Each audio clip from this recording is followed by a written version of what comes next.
Hello friends, నమస్తే. Welcome to my channel. Friends, today topic ఏంటంటే ఉప్పుతో ఎన్ని పరిహారాలు చేయొచ్చు, ఎన్ని రోజులు చేయొచ్చు, ఎన్ని విధాలుగా చేయొచ్చు, ఏ తేదీలో చేయొచ్చు అనే దాని గురించి మాట్లాడుకుందాం. ఉప్పుతో చేసే పరిహారాల వల్ల ఎన్ని ఉపయోగాలు కలుగుతాయి, ఎలాంటి ఉపయోగాలు కలుగుతాయి, ఎలాంటి సమయంలో ఆ పరిహారం చేస్తే బాగా పనిచేస్తుంది అనే దాని గురించి కూడా మాట్లాడుకుందాం. డబ్బు సమస్యలు ఉన్నవాళ్ళు, అప్పుల బాధలు ఉన్నవాళ్ళు, జీవితంలో నాకు ఎందుకురా ఈ కష్టాలు, ఇంకా ఎందుకు బ్రతుకున్నాను అనుకున్న వాళ్ళు ఈ పరిహారాలు చేసుకోవచ్చు. ఈ పరిహారాలు చేసుకోవడం వల్ల చాలా అంటే చాలా ఉపయోగాలు కలుగుతాయండి. ఈ పరిహారం చేసిన తర్వాత మీకే అర్థమవుతుంది, ఆహా ఈ పరిహారం ఇంత బాగా పనిచేసిందా అని మళ్ళీ మళ్ళీ మీరే ఆ పరిహారం చేయాలని అనుకుంటారు. అది ఎప్పుడు చేయాలి అంటే, మీరు ఏ రోజైనా తీసుకోండి, ఏ రోజైనా, మంగళవారం కానీ, ఆదివారం కానీ, సోమవారం కానీ ముఖ్యంగా శుక్రవారం, మంగళవారం చేయడం వల్ల చాలా అంటే చాలా మంచి జరుగుతుంది. అందులో డబ్బు సమస్య ఉన్న వాళ్ళు మాత్రం ఈ 2 రోజుల్లో ఖచ్చితంగా చేయాలి. మిగిలిన ఏదైనా ఇంట్లో నరదిష్టి కానీ, లేకుంటే ఇంకేదైనా హెల్త్ ఇష్యూస్ కానీ, ఇలాంటి ప్రాబ్లమ్స్ ఉన్న వాళ్ళు వేరే రోజుల్లో కూడా చేసుకోవచ్చు, ప్రాబ్లం ఏం లేదు.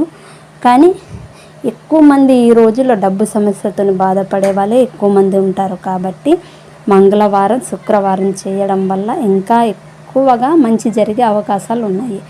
కాబట్టి మీరు ఏ రోజైనా చేసుకోవచ్చు, ఇబ్బంది లేదు. కానీ మీరు ఏ రోజు ఈ పరిహారం చేసినా సాయంత్రం 5 గంటల నుంచి 7 గంటల మధ్యలోనే చేయాలి. అప్పుడు చేయడం వల్ల చాలా ఉపయోగాలు ఉన్నాయి. అప్పుడే ఎందుకు చేయాలని అంటారా?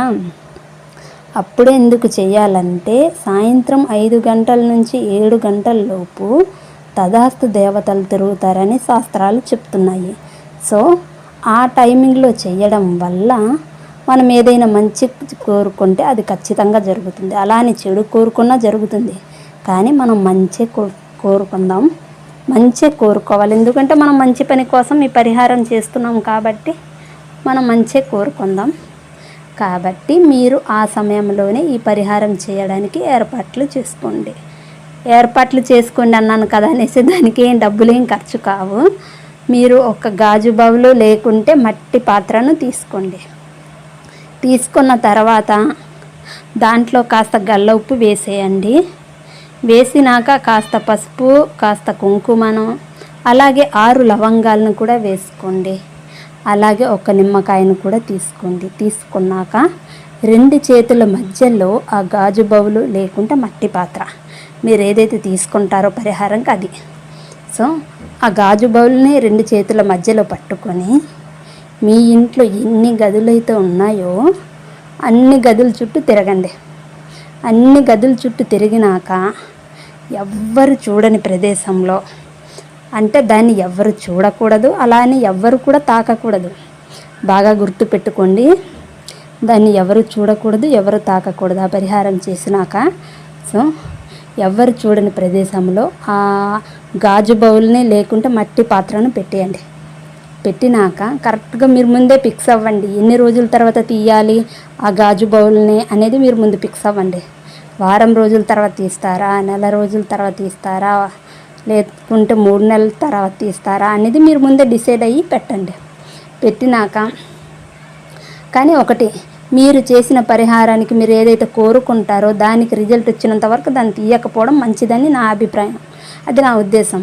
సో మీ అభిప్రాయం ఏంటంటే, లేదు నేను 7 డేస్లో తీసేస్తాను, 7 రోజుల్లో తీసేస్తాను, నాకు ప్రాబ్లమ్స్ లేవు, క్లియర్ అయిపోయాయి అనుకున్న వాళ్ళు తీసేవచ్చు, ఇబ్బంది ఏం లేదు. కాకుంటే మీరు ఏదైతే కోరుకున్నారో అది కంప్లీట్గా దాని రిజల్ట్ వచ్చినంత వరకు తీయకుండా ఉంచడమే మంచిదని నేను చెప్తున్నా. సో మీకు ఎలా నచ్చితే అలా చేసుకోండి, ఇబ్బంది ఏం లేదు. నేను చెప్పానని చేయొద్దు, మీకు ఏదనిపిస్తే అది చేయండి. మీరు 7 రోజుల్లో తీసేయాలనుకుంటే 7 రోజుల్లో తీసేయండి. కానీ అది ఆ పరిహారం చేసిన తర్వాత గుర్తుపెట్టుకోండి, అందులో ఉన్న గల్ల ఉప్పుని, 6 లవంగాల్ని, పసుపుని, కుంకుమను మాత్రమే అందులో అలా ఉంచేయాలి. కానీ ఆ నిమ్మకాయను మన కుడి చేతితో తీసుకొని దాన్ని మన ఇంటి ముందు, గుమ్మం ముందు నిల్చొని 3 సార్లు, లేకుంటే 6 సార్లు, లేకుంటే 9 సార్లు దిష్టి తీసి నిమ్మకాయను మాత్రం బయట పడేయాలి. ఎవ్వరు చూడని ప్రదేశంలో పడేయాలి. దాన్ని ఎవరు తొక్కకూడదు, ఆ ప్రదేశంలో పడేయాలి. ఆ గాజు బౌల్లో ఉన్న పదార్థాలు ఏవేవైతే ఉన్నాయో పసుపు, కుంకుమ, గల్లఉప్పు, తర్వాత 6 లవంగాలు ఏవేవైతే ఉన్నాయో అవి మాత్రం అలానే పెట్టేయాలి. అవి ఎప్పుడు తీయాలి అంటే చెప్పాను కదా ఇందాక, 7 రోజుల తర్వాత తీయాలనుకుంటే 7 రోజుల తర్వాత తీసేయవచ్చు. మీరు ఎప్పుడు నచ్చితే అప్పుడు తీయచ్చు, ప్రాబ్లం ఏం లేదు. అప్పుడు తీసాక ఏం చేస్తారంటే పారే నదిలో కానీ లేకుంటే మీ ఇంట్లో సింక్ ఉంటే సింకులో కానీ వేసేయండి. సింకులో వేసేస్తే ఏం ప్రాబ్లం లేదు. అలానే పారే నదిలో వేస్తే ఇంకా మంచిదండి. అలా చేయడం కూడా మంచిదే.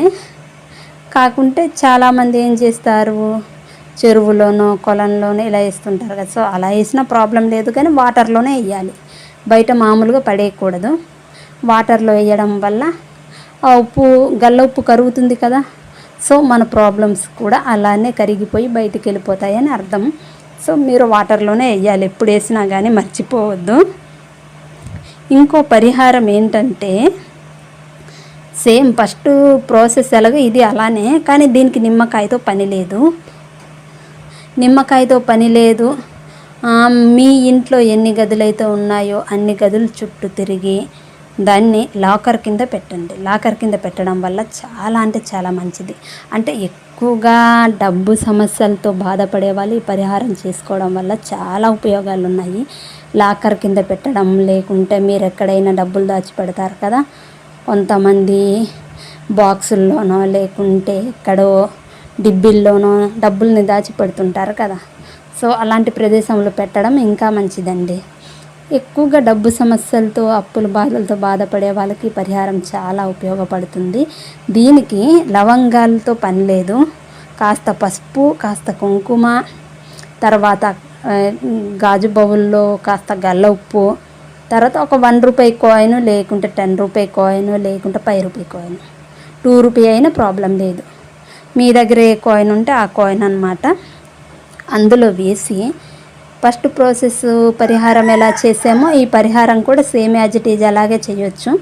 మీ ఇంట్లో ఎన్ని గదులు అయితే ఉన్నాయో అన్ని గదుల చుట్టూ తిరిగి దేవుడు ముందు నిల్చొని నేను ఈ పరిహారం చేస్తున్నాను, ఈ పరిహారం ఖచ్చితంగా సక్సెస్ కావాలి, నాకున్న ప్రాబ్లమ్స్ నుంచి నేను బయటకు రావాలి అని కోరుకొని దాన్ని ఎవ్వరు చూడని ప్రదేశంలో పెట్టేయండి. ఎవ్వరు చూడని ప్రదేశంలో పెట్టడం వల్ల చాలా మంచిది. అలా అనేసి ఎవరు కూడా తాకకూడదు. మళ్ళీ ఇంకో విషయం ఏంటంటే, మీరు ఎవరికైనా ఈ పరిహారం గురించి చెప్పాలి అనుకుంటే ముందే చెప్పకూడదు. మీరు ఈ పరిహారం చేసిన తర్వాత దానికి రిజల్ట్ వస్తే అప్పుడు చెప్పాలి. దానికి రిజల్ట్ వచ్చిన తర్వాత నేను ఈ పరిహారం చేశాను, అందుకే ఈ ప్రాబ్లం నుంచి నేను బయటకు వచ్చాను, మీరు చెయ్యండి, మీరు కూడా బయటకు వస్తారని అప్పుడు చెప్పాలి. కానీ పరిహారం చేసిన తర్వాత రిజల్ట్ రాకుండా ముందే నేను ఈ పరిహారం చేశాను, మీరు చేయండి అని ఎప్పుడు చెప్పకూడదు. అలా చెప్పడం వల్ల ఆ పరిహారం సక్సెస్ అవ్వదండి. ఇది ముందే చెప్తున్నాను. ఒకవేళ మీరు బంధువులకు కానీ పక్కింట్లో వాళ్ళకి కానీ చెప్పాలి అనుకుంటే దానికి రిజల్ట్ వచ్చిన తర్వాత చెప్పండి. ఈ పరిహారం మీరు చేసుకోమని చెప్పండి, వాళ్ళు కూడా చేసుకుంటారు, వాళ్ళ ప్రాబ్లమ్స్ కూడా సాల్వ్ అవుతాయి.